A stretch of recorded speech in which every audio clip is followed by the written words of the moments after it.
Now, we're here to sort of fast track and assist you with any work in the farm business review talking.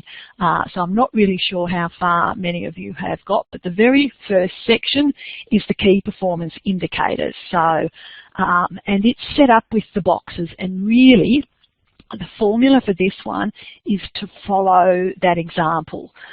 If you look at it, it's the key goal, and part of business planning and moving a business from one stage to another is to have a goal, have a specific target that you can measure, so you know that you've reached your goal. It's all very well to say, oh, we want to you know, have a sustainable, productive enterprise, but what does that really look like? Because unless you can specify it, you're not going to change your enterprise, hopefully for the better, or you're not going to know if you've actually moved your enterprise, you know, that way. So we need some quantities, we need some specifics. Doesn't mean you're locked in, and you don't want to move them as a disincentive, so you don't want to make them too high or too low is better than nothing, but it's really good to make a start, have something specific in that goal. So and you've got the, oh, I've jumped ahead. You've got the case study information. Sometimes it's easier for people to have a case study to work with. So there is some information there. Did someone have a question? No, I'll talk a million miles an hour. Please interrupt. Now, yeah, getting the background information for the assessment task is there are two items. There's the printout that gives you the background, you know, just a brief background. Sometimes people find they like that information. It helps prompt them to think of things to add to the scenario. The other important part is the financial information, and it is sometimes people get tripped up by not really realising that it's an Excel spreadsheet, and there are actually the 3 sheets in that information for Peter and Carol Allen. There's the cash flow statement sheet, there's the profit and loss statement sheet, and there's the assets and liabilities or balance sheet. So you need those 3 separate sheets to be able to identify the different sources of information to feed into the assessment task. So is everybody comfortable that they've managed to find the case study information that they need for this assessment task? Now, we're talking about this business in the assessment task, but you don't get too bogged down by it. Don't sort of worry that you're not in the first question and the last question that you're not analysing the business specifically. Use it as a prompt, as a general guide. You know, don't get bogged down and think, oh, I must talk about, you know, something that they've said in that case study. No, just think of an enterprise of this type. If most of you have been exposed to either some sort of a cropping or, you know, sheep enterprise, or if not cattle, just, you know, translate it. So for the first question, it's the key performance indicators page, and it's, you know, the key example is a key goal, you know, achieve 105% lambing, measured, you know, by the end of 2014. Well, obviously time's moved on since then, but that's the sort of thing that we need. You do need to put another one in the production section, even though we've volunteered one for you. You need to add another one, you know, whether it be something to do with wool or you know, cropping or anything like that. So you really follow that formula. You sound like you're repeating yourself, but you've got your goal in one column. What's the performance indicator? How do you calculate it? And what's the benchmark or standard that you're looking at there? So yeah, there is a bit of repetition. So for another example, the finance, the key goal might be, if you look at this business, and you, as I said, you can create any other sort of information you like, but this business, when we get into the financial summary, you know, I think the lowest their percentage of interest as part of their gross income is 13%. Yep, 16%. So a good target for them might be 10%.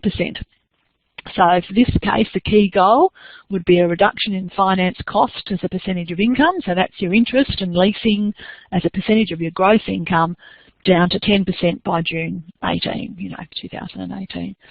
The performance indicator for that goal is the calculation. Finance costs as a percentage of income. And the benchmark is actually translating that goal into a benchmark. So it's finance costs a percentage of income equal to or less than 10% by June 2018. So that first, key performance indicators, follow that formula, down the page. A bit of marketing, or if you come to one that people sometimes have a few problems is, might be sustainability. So yeah, look, you could say, its ability to service debts and costs, and at the same time implement minimum till practices, by 2018. And then, you might say, okay, minimum till, performance indicator is, how the soil health is going, and your target might be seed bed disturbance, reduced to 2.5 centimetres or 2 centimetres wide. Just, you can use something from your own experience in the sustainability and the resource sections. You don't have to be too tied up about this assessment tasks case study info. So how are we all going with that first section? You don't have to have multiple goals. Just come up with something. Achieve ground cover of 85% by the end of 2017. Performance indicator is average ground cover. Monitored from 3 monitoring sites. And the ground cover percentage is to be equal to or greater than 85%. It's just that sort of thing of help. Okay, now the financial summary section. So that's the next assessment task 2, question 1, summary of financial performance. Now, you've got those 3 sheets, and if you also have a good look at your textbook on pages 43 and 44, it really shows you the format, and the format in the assessment task is taken from the text, and it shows you how to calculate each indicator. But really the most important thing is you need to know where the information comes from to assess the calculation. So if you've all got that assessment task in front of you, the top section is entitled cash flow. And so the information that is required to go in there is the farm cash income and the farm cash expenditure. So that's all taken from the cash flow statement page. What we're highlighting here is that there's different measures of analysing financial performance that can be based on your cash performance as against your profit performance. Certainly I work a lot with producers, and certainly we focus upon cash, because cash flow brings you undone a little bit quicker than profit. Certainly lack of profit brings you undone in the long run. Cash flow, in the short term.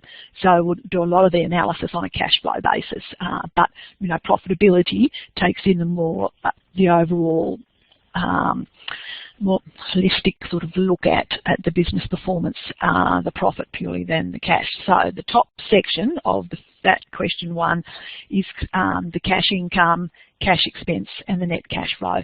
It's important to fill that information in because it is used, particularly the financial indicator ratio of liabilities to income, because that's assessed on cash. That's not assessed on profit. So again, that really following those pages 43 and 44 in the textbook will show you exactly where to go. And I've given you the example there on that page for 2004. And if you clearly look at your cash flow sheet, you'll be able to see where that information came from. Okay, right. How's everybody with that little first step?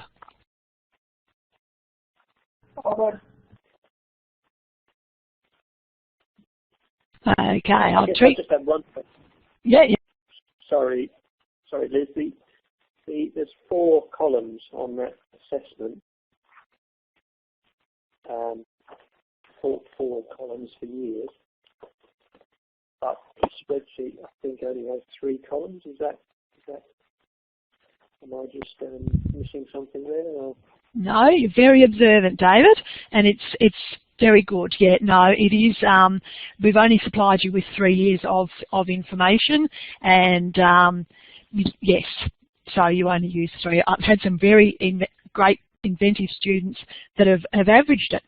You know, I'm not saying that you need to do it, but it's been, so sometimes actually having the blank column brings stuff out of people. So, you know, and that's the thing with, you know, I'm not, you know, say what there's pros and cons with averages, but you know, you've got to look at a farm business with a bit of an average. It's trends more so than averages, but that's what you can do. No, you're spot on, David. Excellent question. Yet we only require the 3 years information. Righty-ho. And then going on down the page, the profit and loss section. So really that information is taken from the profit and loss page for the assessment task. And yep, so you're able to, it's really, this first part, the first 3 sections is really just moving the information from those 3 sheets, the profit sheet, the cash flow statement sheet and the balance sheet, and putting it into this table. So it's just checking your accuracy and making sure you've put the right information in the right spot. So if you do look carefully at the descriptions, you know, once we're in the profit section, we're talking about farm business income, and previously on the previous page we're talking about farm cash income because it came from the cash flow page. But in this page it's farm business income, and as you look at the instructions on how to calculate it in the textbook, you know, they clearly use the words, you know, business income, or, you know, so you know where you're getting the information from. So that's the next section is the profit and loss section. How are we going? Any questions there?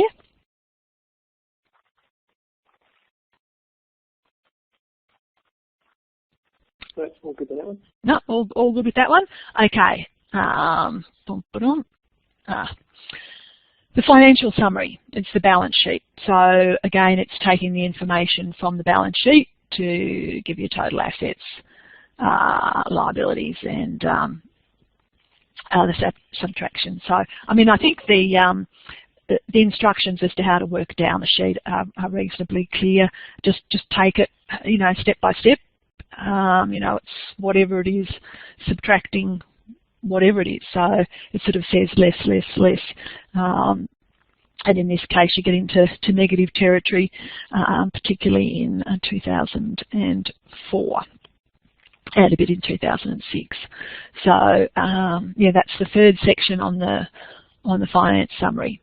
Okay, and then where we get to do some actual yeah, the financial indicators, and it's the most important thing here is the first one is a ratio. So it's not a percentage. It's the ratio of liabilities to income. I like this one. It's a rough rule of thumb for me when I'm looking at a business, just to see, you know, how many times more than your income is your debt. It's usually, or it'd be lovely, well, I don't see many of them, but how many times less than your ratio of income to liabilities is the case. And it's different rules of thumb for different enterprises. So you can be quite, you know, if you've got a grazing enterprise, you're going to look at slightly different ratio than cropping. So this means how many times does your income have to be multiplied before it reaches your debt. But actually the way you calculate it is you divide the farm cash income by the liabilities. But really have a good look on page 43 and 44.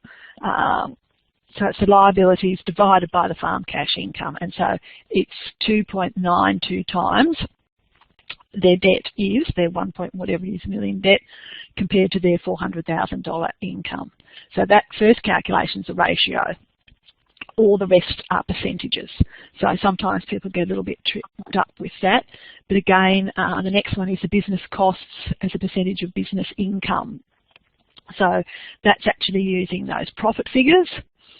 And then the finance cost to business income is again using the figures from the farm business income. I'm not being very clear, my voice is about to give out, but if you really have a good look on page 44, it explains how to calculate that. So if you've got all the right info in the right spots, you've got your cash info at the top, your profit and loss info and your balance sheet info, you'll be able to just follow those steps and calculate those financial indicators. Okay, yeah, look, it's just a matter of getting the calculator out and really sitting there and working through. I suppose the thing is, in this assessment task, as different from Farm Business Analysis Unit, we've got these financial indicators out there for this business, and while you're being asked to identify key goals for it and then look at constraints and issues in the next part of the assessment, it's not saying specifically, give us your feedback on what's happening with this business. A lot of people do, but it's not what's actually being asked. I mean, we need to know that you can assess the financial indicators, you can, look at what KPIs, key performance indicators might be. And then if you're looking at those indicators, what issues potentially do you see for this business? There's not necessarily there's a right and wrong answer with this part of the assessment task. The next section is a little bit more open to you to just have a think about what you're seeing in those figures, and you're thinking what are the risks and where the business might be. Yep, so that review section, so if you've got that open, it's really just got those boxes, and it's the same areas that we're looking at doing the key performance indicators in, and sort of having a think about this business and what are the issues for it. Certainly when I look at, and it's outlined in the case study, but again, that's just a prompt for you. You can provide information from your own experience, from the people that you've dealt with, that you've seen or you might be aware of, that it's not restricted to just looking at this cash flow. So the thing is that note any changes or unplanned events that might happen. So certainly if you're looking at the production section, certainly drought might be not a trend. Let me have a look. I don't want it to be an unplanned change. I might flood. What would happen to the enterprise there? So, that's going to affect their stock levels, feed shortages. What should the business perhaps be looking at to try and build a buffer in for these sorts of events? Certainly whether there's something in the financial performance that might allow for perhaps, targeting farm management deposits, something along, that line, or whether there's something to do with weather forecasting. So it's a very general section. It's an opportunity for you to provide sort of, information that you think can impact upon farm businesses, and will formulate the need to replan.